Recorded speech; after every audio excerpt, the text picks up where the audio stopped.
hormati pimpinan Panja Komisi 9 dan anggota, kemudian dari beberapa asosiasi.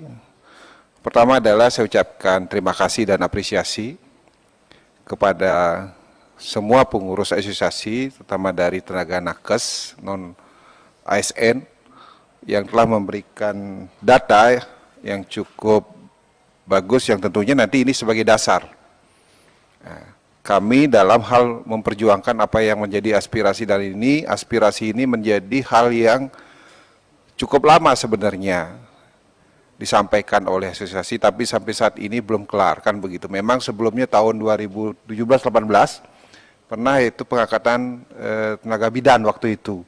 Mungkin waktu itu pimpinannya Pak Saleh ya. Nah, waktu itu kami di daerah juga. Nah, tentunya di sini ketika menyelesaikan masalah ini kan harus klop antara regulasi pemerintah kemudian diikuti oleh penganggaran. Kalau kita lihat regulasi, semestinya apa yang dikeluarkan peraturan pemerintah ataupun regulasi-regulasi yang keluarkan itu harus sudah menyelesaikan, menjawab masalah tenaga kesehatan. Dan tidak ada hal-hal yang harus ketika regulasi dikeluarkan baru kita melakukan pendataan. Sebagai contoh, ini kan ada rasa ketidakadilan. Kenapa tenaga guru itu dikasih kuota 1 juta dan dipenuhi bisa 600.000, tenaga kesehatan itu kok tidak? Nah, ini semestinya regulasi itu tidak ada membedakan. Padahal kalau kita lihat untuk pengabdian bangsa dan negara ini sama, tenaga kesehatan, guru maupun profesi-profesi yang lain itu adalah sama itu. Apalagi di masa COVID ini, kita tahu betul bagaimana penderitaan tenaga kesehatan itu, baik dari dokter, kemudian perawat, bidan, yang mereka itu sebagai ujung tombak mengatasi COVID ini, sehingga sekarang kita bisa bebas seperti ini, kan seperti itu. Nah, ini tentunya ini peran daripada pemerintah ini, dan walaupun kami sebagai dari partai pemerintah, tapi kalau menyangkut hak rakyat itu, kita harus mengkritisi pemerintah juga. Nah, jangan sampai nanti 2023 ketika nanti dikeluarkan aturan untuk bagaimana tidak ada tenaga honor, tapi yang lain belum diangkat, yang lain itu dibawa kemana juga.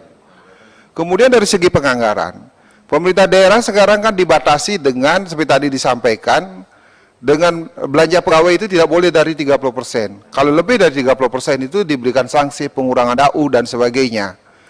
Nah, itu mengangkat pegawai honorer ketika COVID aja mereka kurangi gajinya, apalagi nanti disuruh mengangkat P3K. Nah, ini kan menjadi hal yang aturan yang dilematis, aturan yang tentu bagus untuk mungkin didengar nanti menyelesaikan masalah nakes, tapi pemerintah tidak bisa menyelesaikan. Nah, sehingga dalam hal ini tentu regulasi itu harus sinkron dengan penganggaran. Nah, sehingga kalau nantinya itu harus datanya juga, itu peran pemerintah, kemudian masyarakat termasuk dari nakes dan juga pemerintah daerah ini harus juga dalam hal ini harus ada sinkronisasi. Sebagai contoh sekarang kan APBD, apalagi dari Jakarta tadi kan, APBD DKI itu hampir 82 triliun. Anggaran kesehatan itu kan 11%, termasuk gaji pegawai. Sehingga ini harus ada koordinasi. Kalau APBD yang besar itu tidak usah lagi minta ke pemerintah pusat, diselesaikan oleh APBD DKI. Harus begitu juga. Nah, ini yang harus diselesaikan untuk menyelesaikan nakes. Kalau untuk semata-mata diserahkan kepada pemerintah pusat, nah, tentu ini menjadi beban, apalagi sekarang kan dengan COVID ini, kemarin ini kan begitu banyak anggaran yang dikeluarkan. Tapi karena itu perintah regulasi, pemerintah harus melaksanakan. Suka dan tidak suka seperti yang dilakukan oleh tenaga pendidik, tenaga guru, kan seperti itu. Maka dari itu, kepada asosiasi juga, ya, yang menjadi kendala ini di samping puskesmas ini kan tenaga naksi itu kan hanya ada prioritas hanya ada di Jawa dan di Bali saja. Juga harus sudah berpikir juga, nanti kalau nanti ditempatkan di seluruh Indonesia di daerah-daerah terpencil itu mereka harus juga siap, kan seperti itu. Nah, inilah makanya peran pemerintah dan masyarakat itu ini penting sekali, dan kami sebagai fungsi DPR itu fungsi pengawasan, fungsi penganggaran, tadi sudah disampaikan Bu Elva, langsung dari panitia anggaran, dia mengejar dianggarkan agar jelas penganggaran itu ketika sudah dikeluarkan regulasi ini, tahun nanti sampai 2023, apakah sudah dianggarkan untuk tenaga nakes. Kalau sekarang tidak dianggarkan, walaupun diangkat, berarti kan tidak mungkin akan ada pengangkatan lagi. Nah, makanya ini dari itu terima kasih kepada asosiasi dalam hal ini, karena ini kami mendengarkan aspirasi dan kami nanti akan berjuang bagaimana kita akan dari Kementerian Kesehatan, dan tanggal 22 sampai 23 Mei ini kan ada workshop dari Kementerian Kesehatan. Itu tentang pemutakhiran data daripada SDM itu sendiri.